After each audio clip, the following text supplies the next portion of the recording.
కోరుకుంటున్నాం. దానికోసమే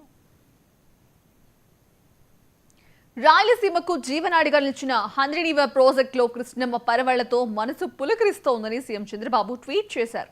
ఈ ప్రాజెక్టు ద్వారా 4 ఉమ్మడి జిల్లాల్లోని 6 లక్షల ఎకరాలకు సాగునీరు అందుతోందని పేర్కొన్నారు. రికార్డు సమయంలో కాలువల విస్తరణ పూర్తి చేయడం వల్ల చివరి భూములకు నీరు చేరుతుందని రాసుకొచ్చారు.